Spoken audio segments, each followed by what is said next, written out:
ओंकार शवारूढे नीलनीरजलोचने त्रैलोक्यैक मुखे देवी कालिकायै नमस्तुते प्रत्यङ्गे। হ্যালো বন্ধুরা, তোমরা সবাই কেমন আছো? আশা করি তোমরা সবাই ভালো আছো। আমি বহু যুগ পর চলে এসেছি আবার তোমাদের সামনে ভিডিও নিয়ে। প্রত্যেকবারই বলি যে হ্যাঁ আমি চলে আসবো, কিন্তু আর আশা হয়ে ওঠে না। তো আমি চলে এসেছি বহু যুগ পর ভিডিও নিয়ে। তো কোন দিনকার ভিডিও নিয়ে এসেছি, এটা হচ্ছে ফলোহারিণী অমাবস্যার দিন। তো সেই ভিডিও নিয়ে তোমাদের সাথে চলে এসেছি। কীভাবে ছোট করে পুজো করলাম মায়ের, সেই ভিডিওই তোমাদের সাথে শেয়ার করব। একদিকে আমি পুজো করছি মা কালী, আর অপরদিকে আমার ক্যামেরা করে দিচ্ছে আমার মা। ঠিক আছে, মানে মায়ের সাথে কত মিল আমার তোমরা বুঝতেই পারছো। যাই হোক, এখন আমি হচ্ছে আগে যে ফুলগুলো ছিল সেগুলো এখন পরিষ্কার করতে লেগেছি, আর মাকে বলেছি একটু ভিডিও করে দাও। আর মাকে কি বলবো, মাই সবসময় আমাকে বলে ভিডিও কর, কিন্তু আর সময়ের কারণে করা হয়ে ওঠে না। আমিও মন থেকে চাই করতে, কিন্তু করতে পারি না। যাই হোক, তো অনেক দিন পর আবার ভিডিও করা শুরু করে দিয়েছি। তো এখানে দেখতেই পাচ্ছ বহু রকমের ফুল রয়েছে, সূর্যমুখী, বেল ফুল, সাদা পদ্ম, তারপর হচ্ছে এমনি নর্মাল যে পদ্ম হয় সেইটা, সমস্ত ধরনের ফুল রয়েছে এখানে। এই যে দেখিয়ে দিচ্ছি তোমাদেরকে, দেখতেই পাচ্ছ। সাথে বেলপাতা, কুচো ফুল, সমস্ত ধরনের ফুল ছিল। এই যে দেখাচ্ছি তোমাদেরকে, দেখো। আর ফুল জিনিসটা মানে আমি দেখলে একদম শেষ, আমি পাগল। মানে আমি যাই যত পারি ফুল কিনে আনতে পারলে মানে আমি খুশি। আমাকে কিছু দাও আর না দাও, মানে এক গোছা ফুল দিয়ে দাও, ব্যাস, তাহলেই হবে। আর এখানে তোমাদের দেখাচ্ছিলাম, দেখো এই দেখো কত পদ্ম রয়েছে এখানে, তোমরা দেখতেই পাচ্ছ। মানে সমস্ত কিছু রয়েছে এখানে গোলাপ, তারপরে এখানে দেখাচ্ছিলাম ডেয়ারি মিল্ক রয়েছে, মানে বিভিন্ন রকম জিনিসপত্র রয়েছে। এখন পুজো করব সেটাই তোমাদেরকে দেখাচ্ছিলাম। আর এই যে আবার দেখতেই পাচ্ছ তোমরা যে আমি মোটামুটি পরিষ্কার করে নিয়েছি। এবারে হচ্ছে ফুলগুলো পরিয়ে দিচ্ছি ঠাকুরকে। আর ভিডিওটা করে দিয়েছে আমার মা, তাই জন্য একটু ক্যামেরাটা নড়ছে, একটু ট্যাড়া ব্যাকা হয়ে গেছে, কিছু মনে করো না। তাই করে দিয়েছে, এটাই আমার মানে ভাগ্যের জন্য বড় ব্যাপার, মা ভিডিও করে দিচ্ছে। একটু নড়বেই ক্যামেরাটা, কিছু করার নেই। মায়েরা এত আর প্রফেশনাল হয় না ক্যামেরাম্যান, আমরা নিজেরাই পারি না সব কিছু ঠিকঠাক, আর মায়েরা কিভাবে ক্যামেরা কন্ট্রোল করবে। আর মায়েরা এমন অনেক জিনিস পারে যেটা হয়তো আমরা পারি না। তো স্বাভাবিক, সবাই সব জিনিস তো হয়তো পারে না, আস্তে আস্তে শিখতে সময় লাগে। তো যাই হোক, মা হয়তো শিখে যাবে, মাই দেখবো একদিন আমার প্রফেশনাল ক্যামেরাম্যান হয়ে গেছে। যাই হোক, এখানে দেখতে পাচ্ছ কত বেল ফুলের মালা ছিল, সমস্তগুলো আমি বের করছিলাম মাকে পুজো করব বলে। তোমরা সকলেই জানো আমার বাড়িতে মা কালী রয়েছে, আর সেটা মানে আমি পুজো করছিলাম। আর প্রতি অমাবস্যায় করার চেষ্টা করি, প্রতি অমাবস্যায় না, আমার যখন মন চাই আমি তখন পুজো করি। আর গিয়ে এরকম গাদা ফুল কিনে আনি। দেখতেই পাচ্ছ তোমরা যে বেল ফুলের মালাগুলো এখন পরিয়ে দিচ্ছি।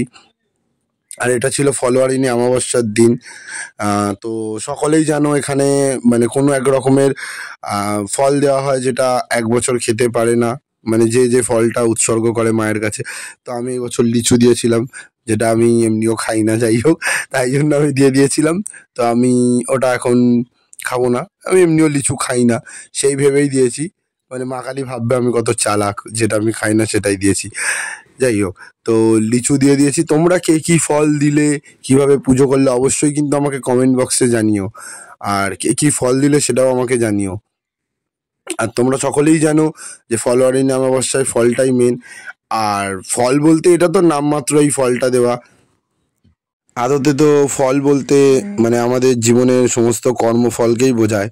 আমাদের জীবনের যত রকম কর্মফল রয়েছে, সেটা ভালো মন্দ খারাপ যাই হোক, আমরা সমস্ত কিছুটাই মায়ের কাছে উৎসর্গ করে দিই, যে আমাদের সমস্ত কর্মফল তুমি হরণ করো মা, করে আমাদের শুভ বুদ্ধি সম্পন্নের উদয় করো, যাতে আমরা জীবনে এগিয়ে যেতে পারি এবং মুক্তি লাভ করতে পারি।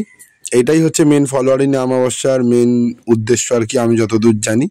আর যদি আমি ভুল হয়ে থাকি, তোমরা যে যেটা জানো অবশ্যই আমাকে কমেন্ট বক্সে কমেন্ট করে জানাতে ভুলো না। আর তোমরা কে কীভাবে পুজো করলে যদি ছবি দিতে পারো কমেন্ট বক্সে অবশ্যই দিও, যেটা দেখতে আমার খুবই ভালো লাগে, সবাই কীভাবে পুজো করছে না করছে। আর এখানে আমি এখন পদ্ম ফুল ফোটাতে ব্যস্ত ছিলাম। অনেকে মনে করে এইভাবে পদ্ম ফুলকে চাবড়ে ফুটিয়ে দিতে গেলে তার পাপড়ি ঝরে যায়, একদমই নয়। তোমরাও চেষ্টা করতে পারো, এতে বরঞ্চ আরও তাড়াতাড়ি হয়, সুন্দর হয়। তো ফলোয়ারিণী অমাবস্যার দিন এইভাবেই কাটছিল দিনটা, সন্ধেবেলাটা। দেখতেই পাচ্ছ, মানে পুজোর মাধ্যমে। এখানে আমার সাজানো পুরো কমপ্লিট, দেখতে পাচ্ছ কত সুন্দর লাগছে। চারিদিকে সূর্যমুখীর বাগান বসিয়েছি আমি, দেখতেই পাচ্ছ। এখানে কি কি ঠাকুর রয়েছে দেখিয়ে দিচ্ছে। এখানে রয়েছে বজরংবলী রয়েছে, এখানে শিবলিঙ্গে মানে বাবা রয়েছে আর কি, এখানে মা রয়েছে, এখানে লক্ষ্মী নারায়ণ, এখানেও মা কালী, এখানেও লক্ষ্মী নারায়ণ রয়েছে, সরস্বতী রয়েছে, কি কি ঠাকুর রয়েছে সব দেখাচ্ছি আমি তোমাদেরকে। এখানে তারা মা রয়েছে, কালীঘাটের মা কালী, এখানে তারা মা, এখানে দেখতে পাচ্ছ যেটা হচ্ছে আমাদের মা, আমরা এই মায়ের নাম দিয়েছি এলোকেশী, যেটা আমাদের বাড়িতে রয়েছে। আর এই সামান্য টুকটাক এই যে মিষ্টি ফল দিয়েছি। এখানে লিচুটা এমনি প্রসাদ হিসাবেও দিয়েছি, প্লাস আলাদাভাবে আমি লিচুটাকে ওখানেও দিয়েছি, মানে আলাদা যে একটা ফল দিতে হয় সেইটা। তো সেটা আমি এখন 1 বছর খাবো না। তোমরাও কে কী ফল দিয়েছো আবার বলছি জানিও আমাকে অবশ্যই কমেন্ট করে। তো এখানে আমি যে লিচুটা দিয়েছি সেটা তোমাদেরকে দেখাচ্ছি, দেখে নাও। এই দেখো পায়ের কাছে একটা লিচু দিয়েছি। আর এই পদ্মগুলো এরকমভাবে কি সুন্দর মুড়ে মুড়ে দিয়েছি, দেখতে পাচ্ছ। এটা দেখতে বেশ সুন্দর লাগে। বহুদিন পর আমি ভিডিও করলাম আবার, মানে ভিডিও করব বলে করা হয়ে ওঠে না। আমি এবার সত্যি বলছি, আমি অনেকটাই চেষ্টা করব করার, কতটা কি করতে পারবো আমি জানি না।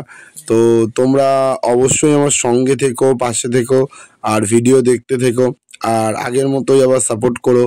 জানিও ভিডিওগুলো কেমন হচ্ছে। আর কি বলবো, মানে আমি চেষ্টা করি করার, কিন্তু সত্যি আমার হয়ে ওঠে না। আর কেন হয়ে ওঠে না আমি আস্তে আস্তে সেগুলো সব তোমাদের সাথে শেয়ার করতে থাকবো। তোমরা দেখো, জানিও কেমন লাগছে ভিডিওগুলো। আগের মতো ভালোবাসা দিও। আর যদি ভিডিও ভালো লাগে তো অবশ্যই লাইক করো, কমেন্ট করো। আর যদি তোমাদের ইচ্ছা হয় বন্ধু বান্ধবদের সাথে শেয়ার করতে পারো। তো পরের ভিডিওতে খুব তাড়াতাড়ি দেখা হবে তোমাদের সাথে, আশা করছি। ততদিন ভালো থেকো, সুস্থ থেকো, সাবধানে থেকো, আর আমার এই ভিডিওগুলো দেখতে থাকো। আর যারা এখনো পর্যন্ত সাবস্ক্রাইব করোনি অবশ্যই সাবস্ক্রাইব করে পাশে থেকো আমার।